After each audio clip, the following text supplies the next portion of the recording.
This evening, man charged and remanded for allegedly murdering grandmother in Charlestown. GRA restates zero tolerance for the smuggling of uncustomed goods. DPP instructs Ghana Police Force to further investigate the tragic death of a 7-month-old at Ogle Daycare. In the region, Brazil, families in fear as heavy rains worsen landslides. And internationally, South Africa, rolling power outages hamper economic growth. Welcome to this broadcast of Channel 2's Headline News Updates. I am Baby Bacchus. Thank you for joining us. First up, Yannick Gilpin, the man accused of murdering his 88-year-old grandmother, Patricia Bovell, has been charged and remanded to prison when he appeared at the Charlestown Magistrates Court on Tuesday, March 28. The defendant appeared before Chief Magistrate Anne McLennan and was not required to enter a plea to the indictable charge. The alleged murder occurred on Sunday, March 19th at Bovell's two-story home on Russell Street, Charlestown, Georgetown. Gilpin was the only relative living with Bovell at the time. Her decomposing body was discovered in an empty lot across from her home after police received a report of a strong odor emanating from the area. Neighbors reportedly heard Bovell screaming for help around 4 a.m. on March 19th, with the screams lasting for at least 10 minutes before they ceased. Gilpin initially told investigators that he had taken his grandmother to the city hospital, but later confessed to accidentally killing her and dumping her body. An autopsy revealed that Bovell had died as a result of a blunt force trauma to the head. Gilpin has been remanded to prison until his next court appearance on April 11, 2023. Staying with the current events, following the tragic death of a 7-month-old toddler at a daycare in Ogle, East Coast Demerara, the Office of the Director of Public Prosecutions has returned the related case file to the Ghana Police Force, advising they conduct a more thorough investigation into the matter.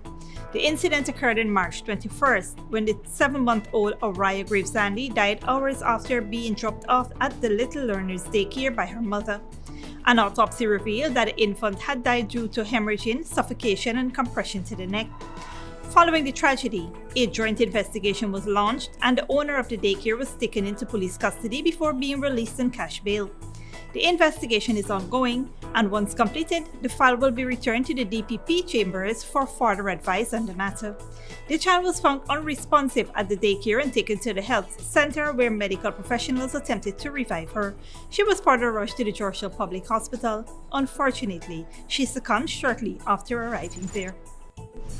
In other news, the Ghana Revenue Authority wishes to remind the public that smuggling is illegal, and anyone who attempts to import or export goods with intent to defraud the Revenue Authority of any duties is guilty of an offense and is liable for fines and/or imprisonment in accordance with Section 218 of the Customs Act. In recent months, the GRA's Law Enforcement and Investigation Division, with help from allied regulators such as Government and Analyst Food and Drug Department and the Veterinary Public Health Unit, Ministry of Health, has clamped down on several operations involving illegal importation and movement of large quantities of illegally obtained foods, including chicken and alcohol. Several persons were charged for these offenses. The authority wishes to remind the public that uncustomed goods not only affect revenue collection, but also seriously threaten public health and safety, particularly when goods are perishable. In this regard, the Revenue Authority urges anyone with knowledge of smuggling activities to report same to the Law Enforcement and Investigation Department. Reports can be made anonymously and treated with the strictest confidence. Stick around when we return. Police Force gets new training manuals for junior ranks to promote professionalism, and government revising log export policy.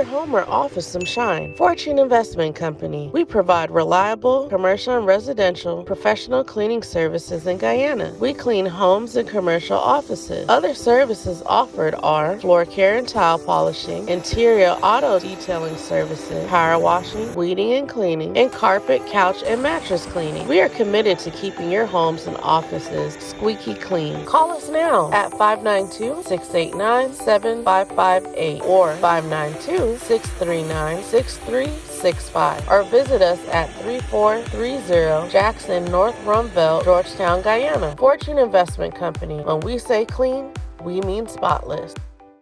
Good girl forget things. What's the problem, Granny? I want money for borrow for those surgery. I was dancing and I fall and fracture my hip. If you need some quick money, you should check Lender's Jewelry and Pawn Shop. Lender's Jewelry and Pawn Shop, Lot 238 South Road, Border, Georgetown. Get jewelry made to order in just 72 hours. We also accept vehicles. Lender's, best rates, longest payback period. Boys, I get through. Plus, I could dance again. Lender's Jewelry and Pawn Shop. When you need money and you gotta get it fast, Creative Jewelry and Pawn Shop is the place for that confidential transaction in a quiet and secure location. You'll get the highest value per pennyweight for your gold and also enjoy the lowest interest rates and longest payback period too. Yes, for that instant transaction to solve a pressing financial problem. That Creative Jewelry and Pawn Shop, 46 Boyle Place, that's between the Ministry of Housing on Brick Dam and White Castle Fish Shop, be your first and only choice. Creative Jewelry and Pawn Shop, safe and sound, solid and secure, always there for you. Telephone 231-7878 and 223-8955.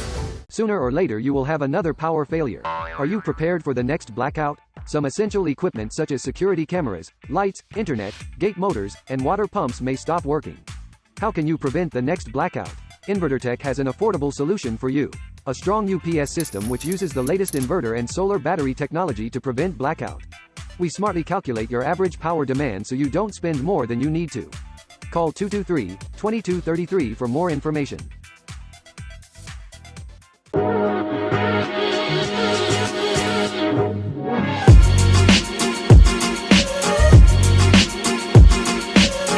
Hey, this is your fancy vehicle and it's your house?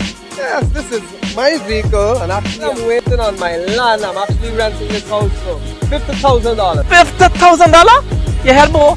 You crazy? You mad? You head no good? Why look, let me show you that light. Come with me. Come on down to Fabulous Homes today. Pay $50,000 every month for 36 months or until you reach 50% of your house costs. Move in after 75% of the cost has been paid. This is wonderful. Let's go. Sign me up. Alright, let me go and dash away your landlord. To explore our home ownership program, check our Facebook page for more information or come down to our office at Avalon Friendship. Hey, Chinese, thanks, man. Thanks a lot. You got to look. Yes. Call us at 227-1380 or 615-8740. Fabulous Homes International Realty, changing tenants into homeowners. At Fabulous Homes, we bring your dreams to life. Welcome back. The government is revisiting its log export policy to prioritize exporting secondary wooden products instead of raw materials. The new strategy aims to make the forestry sector more sustainable and profitable, reducing the number of logs exported and enhancing the quality of wooden products sold on the international markets. Minister of Natural Resources Vikram Bharat recently highlighted the policy revision and the need to create markets for value-added products. The increase in log exports in 2022 was due to high demand for Wamara wood, also known as Guyana redwood, particularly in Chinese and Indian markets. However, the minister emphasized the importance of stakeholders venturing into value-added products rather than exporting logs only. Since last year, the government has heavily emphasized switching to value-added products in forestry. In February, President Dr. Mohamed Irfan Ali attended the launch of the Duraville 1000-plus modular homes project, which will sell more than 1,000 prefabricated modular homes to consumers locally, regionally, and internationally. The project is a significant revenue earner for the sector. Duraville Chief Executive Officer Rafiq Khan believes Ghana can earn up to $60 million annually from the export of timber houses. In other news, the Ghana Police Force has taken a significant step towards promoting professionalism within the force as it unveils new training manuals for junior officers and ranks. The comprehensive modules were handed over to the Commissioner of Police Acting Clifton Hicken on Monday, targeting over 4,000 junior officers and ranks. The comprehensive modules are for the newly created Ghana Police Force Academy Certificate in General Policing Studies and Certificate in Junior Officers Policing Studies. The force generated the course contents, followed by the compilation of the teaching modules and assessment rubric which the nation's university conducted. Commissioner Hickens expressed his enthusiasm about these manuals' impact on the Ghana Police Force's professionalism. He believes this is a necessary step towards catering to the advent of the developing oil and gas sector, which will see an influx of expatriates into the country. Deputy Commissioner Administration Karen Brutus shares similar sentiments, stating that the manuals will be critical to the Ghana Police Force's Academy accreditation. He also announced plans to start the selection process for the junior officers course, with the aim of starting at least 2 programs by May. With these new manuals in place, the Ghana Police Force is set to see a significant boost in its professional standards, ultimately benefiting the public. Don't go away after the break. Brazil families in fear of heavy rains worsening landslides, and U.S. bears moral weight of Mexico refugee tragedy, advocates. Celebrity Pure Vegan Cuisine and Bar. We say vegan, we speak about 100% vegan. No dairy products, no MSG. From the cheese, the butter, the milk, everything we use here, it's vegan. Our breakfast, some of the special we have for breakfast: porridge, fried plantain, we have boil and fried katahar, boil and fried cassavas. We have soup of the day, which you all know. The main thing in that soup is the dry mushrooms, as well as the bean curry. Young okras is a must with full ground food, split peas and everything up in that. Coconut milk is the main thing. Then we have the lunchtime. Some of the main dishes that people already is hitting on: the split peas cocoa rice, basmati and quinoa mix. A lot of people don't know what's that, but you come down here, you get it. It's a replacement of rice and a great substitute in the vegan business. Then we have dal, corn, okra and carrots, edo leaves, chanchi down in coconut milk. There's so many side dishes, but one of the special things is the chicken that we make right here. We make sweet and sour chicken, strip chicken, jerk chicken. All of that is in-house, made right in here from scratch. In the evening, you know everything is up. We also carry a large variety of organic and natural products. Some of the products that we have here is the hemp. The hemp, that one is a very important product for the body. Proteins and everything to the max. We have the Corellia. This also is very good for the body. We have the Spirulina. Spirulina is very good for everyone, but men benefit a lot from that. After the Spirulina, we have the Maca powder. These are all organic and natural powders for the body, especially when you're getting up there in age. You use these things as supplements. Black seed oil. On the internet, it said the only thing the black seed oil don't cure is death. And there are many more products that we have there, full variety. We have the natural juices we also make. We have from like the sorrel juice, the pineapple juice, mabi, ginger beer. All these things make from the bark or the natural powder. We do not use concentrate in this cuisine at all. Everything we do it natural. Also at the Celebrity Pure Vegan Cuisine, we have a well-stocked bar. Some people choose to have a drink when they finish eating. We need to make sure that they're comfortable and happy when they're leaving this place. So we do our best to provide the services that we think is required. Remember, this place are fully AC, and we cater for weddings, all occasions, birthday parties, anniversaries. So we set the place so that everyone can come, feel right, and understand what's happening. Come right down to the Pure Vegan Cuisine and Bar, 198 Camp Street again, and you will find everything you need to live to be healthy. Welcome back. Now let's take a look at what's happening in the region and around the world. A fear of landslides caused by heavy rains is keeping people in northern Brazil awake at night. Craters 70 meters deep and 500 meters wide have developed close to people's homes, Al Jazeera's Victoria Gattenberg reports. This is Buriticapu in northern Brazil, a small city with a big problem. Heavy rains have caused massive landslides, and where there was once hope, there is now a fear of unavoidable reality. These holes have started to expand. People are getting scared. I was already sick, now I'm depressed, anxious, and every time I hear the sound of ground collapsing, I get scared. There are times when the noise is so powerful it makes the windows shake. Residents say the hillsides began collapsing 5 years ago, but recent heavy rains have caused the gaps to widen. In 2016 we came to this housing complex. Some cracks appeared in 2017 and I started filming to show what was happening, to show the erosion. Since then they've expanded around our community. The rain has caused them to grow over time. Heavy rains have caused flooding and mudslides across Brazil. Scientists say powerful storms combined with spells of extreme heat and dry weather are symptoms of climate change, and they're expected to become more frequent and more intense. I'm afraid the worst will happen while I'm sleeping, as we've seen in other cities. I'm also afraid of losing my house and not being able to afford another one. Homeowners living in the landslide area are hanging on for now, but with little in the way of government help, it's a race to hold back the effects of climate change. Victoria Gattenberg, Al Jazeera. At least 40 people have died in Mexico after a fire swept through a refugee detention center. It happened in a northern city near the United States border. Al Jazeera's John Holman reports. A phalanx of ambulances. They came too late for many.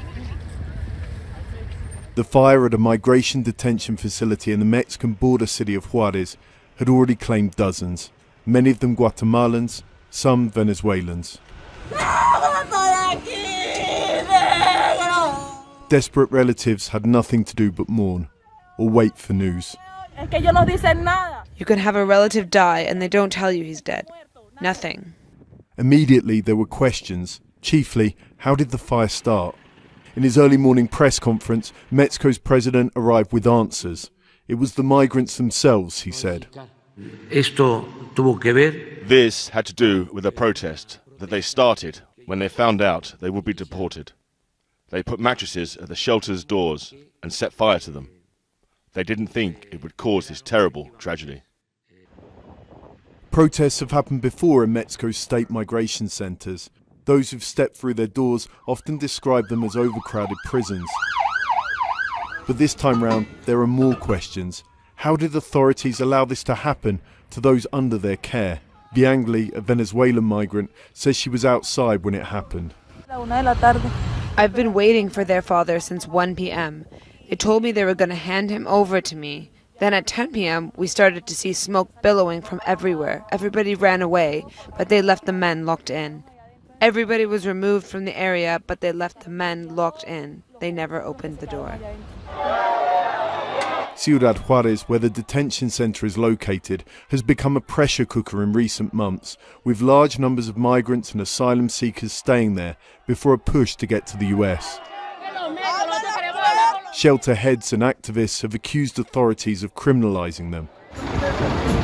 On Monday night, the pressure cooker boiled over. Now, amid the grief, the inquest will begin. John Holman, Al Jazeera, Mexico City. And internationally, in South Africa, rolling out power outages for more than 10 hours a day are hampering businesses and economic growth. The government has given no indication of when the energy crisis will be resolved. Al Jazeera's Haru Matassa reports. These people are demanding the state provides alternative energy to public hospitals, schools and police stations. They say corruption and mismanagement are to blame for an energy crisis in South Africa. And opposition parties, civil society groups and trade unions are challenging the government in court. As a result of that financial loss and the looting and the stealing that has been taking place there, it has meant furthermore that the mismanagement, the building of poor plants has delivered the sort of energy crisis that we had. So the door literally sits. It's not demand outstripping supply. In this instance, it's a government incapable of being able to give supply and augment energy. The power disruptions are affecting people's homes and businesses and are slowing down economic growth. Some areas can go without electricity for more than 10 hours a day. Power outages have plagued South Africa for more than 15 years. Many people here can't afford to buy solar panels or generators. For them, getting off the grid isn't an option. President Cyril Ramaphosa recently appointed the country's first electricity minister to try and provide South Africa with a more stable energy supply. But his government says that it doesn't have the capacity to end blackouts immediately. That's not what Sakumzi Makubela wants to hear. He owns a popular restaurant in Soweto Township. Before this, we used to make money, but now instead of investing our money, being able to train our staff, we have to buy your solar. We thought the solar is enough, we have to buy generator. The generator is not enough, you have to buy diesel as well. So those are costs that we're not ready for. Rolling blackouts are common in many parts of Africa. But some people living here say they shouldn't happen here in South Africa, the most industrialized economy on the continent. And as far as they are concerned, this crisis shouldn't have been allowed to happen in the first place. Howard Mutasa, Al Jazeera, Johannesburg. This brings us to the end of our regional and global news coverage. Up next is the 3-day weather forecast.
This concludes today's headline news update. Tune in tomorrow, Thursday at 7 p.m. with our next broadcast. For more news and updates, you can visit our Facebook and YouTube pages. Until then, please take care of yourself and each other.